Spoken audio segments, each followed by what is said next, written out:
अनुपमा के latest episode के लिए सब्सक्राइब करें। आज के एपिसोड की शुरुआत में जब राही माही से पूछती है कि क्या वह वॉशरूम जाएगी तो माही मना कर देती है। राही चली जाती है, तभी एक गुंडा राही का पीछा करता है। अनुपमा देखती है कि सब लोग ख्याति को नजरअंदाज कर रहे हैं तो वह उसके पास जाती है और उससे बात करती है। तभी अनुपमा को एहसास होता है कि राही अपनी जगह पर नहीं है और वह गुंडा भी गायब है। अनुपमा घबरा जाती है। दूसरी तरफ वह गुंडा जानबूझकर राही से टकराता है और पूछता है कि क्या वॉशरूम यही है। राही कहती है कि क्या तुम्हें ये लिखा हुआ पढ़ना नहीं आता। वह बताती है कि जेंट्स वॉशरूम उधर है। राही जाने लगती है, तभी वह गुंडा उसे रोकता है और कहता है कि उधर किधर है, मैं कब से ढूंढ रहा हूँ, मुझे नहीं मिल रहा है। राही गुस्से में कहती है कि मेरे साथ बदतमीजी करने की कोशिश भी मत करना।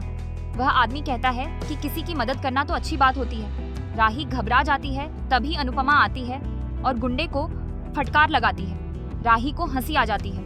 गुंडा राही को साली कहता है। राही कहती है कि मैं तेरी साली नहीं हूँ, तेरे जैसे सांड के साथ कोई भी अपनी बहन की शादी नहीं करेगा।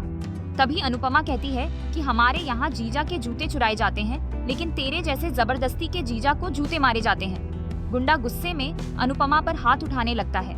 तभी देविका, कंजल और जसप्रीत आती हैं और गुस्से में कहती हैं कि अगर हाथ लगाया तो हाथ तोड़कर रख देंगे।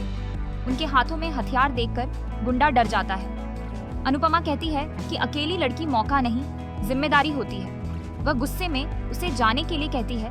गुंडा चला जाता है। अनुपमा गुस्से में राही को डांटती है और कहती है कि क्या तुम्हें अक्ल नहीं है? अनजान जगह पर ऐसे अकेले नहीं घूमना चाहिए।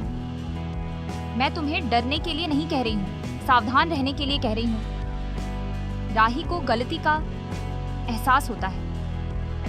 अनुपमा को डिंपल याद आती है और वह डर जाती है। जसप्रीत देविका से पूछती है कि क्या डिंपल अंश की माँ है। देविका सबको चलने के लिए कहती है। राही अनुपमा को शुक्रिया कहती है।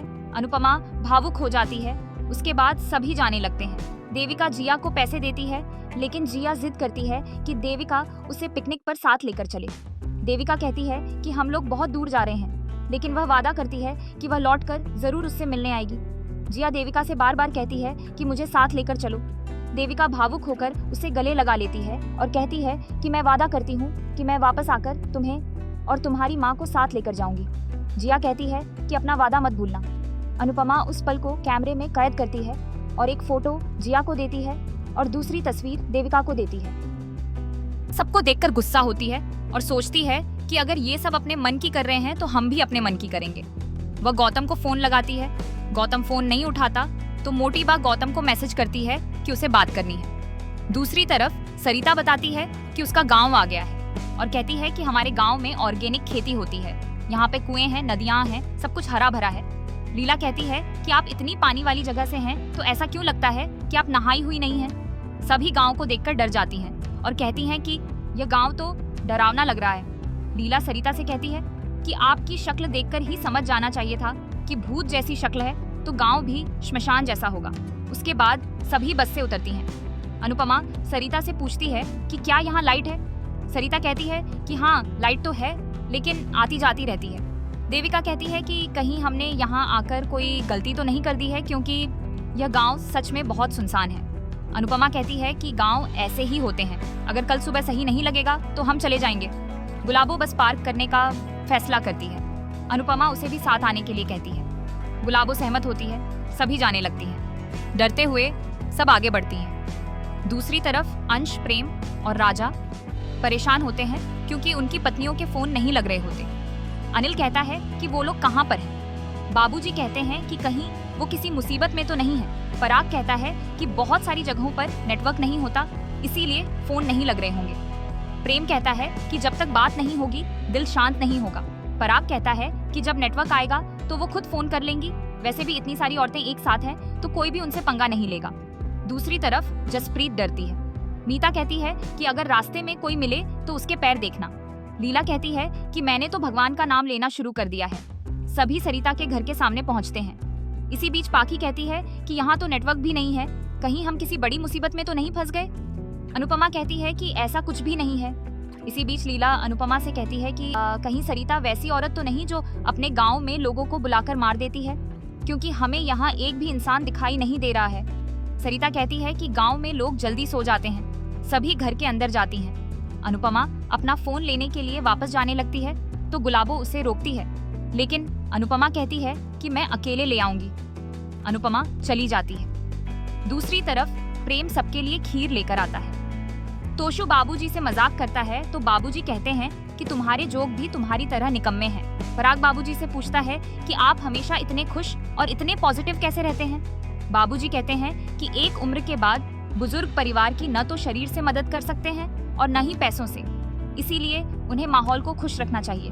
पराग कहता है कि आप जो कर रहे हैं वो सबसे बड़ा काम है। इसी बीच अनिल बताता है कि प्रेम के रेस्टोरेंट के लिए जो जगह उसे चाहिए थी वो पराग के दोस्त की है और उसका दोस्त जगह देने के लिए भी तैयार है। प्रेम खुश होकर पराग को धन्यवाद कहता है। पराग कहता है कि मैं तुम्हारा सपना पूरा करने के लिए कुछ भी कर सकता हूँ। तोशु सोचता है कि क्या मैं प्रेम के साथ पार्टनरशिप कर लूं? मुझे इस काम का अनुभव भी है, मैं मैनेजर तो बन ही सकता हूँ। प्रेम कहता है कि मैं इस सपने को पूरा करने के लिए पूरी जान लगा दूंगा। पराग खुश होता है। सभी प्रेम के लिए चीयर्स करते हैं। प्रेम राही को फोन करने के लिए जाता है। इसी बीच अनिल पराग से कहता है कि गौतम ने ऑफिस में जो हमारी बेइज्जती की थी उसका क्या करना है। पराग परेशान होता है। दूसरी तरफ अनुपमा बस की तरफ जा रही होती है, तभी उसे अचानक मंत्रों की आवाज सुनाई देती है। वह घबरा जाती है। अनुपमा कहती है कि अगर मन में डर हो तो वहम हो जाता है। वह बस में जाती है और फोन लेकर आती है।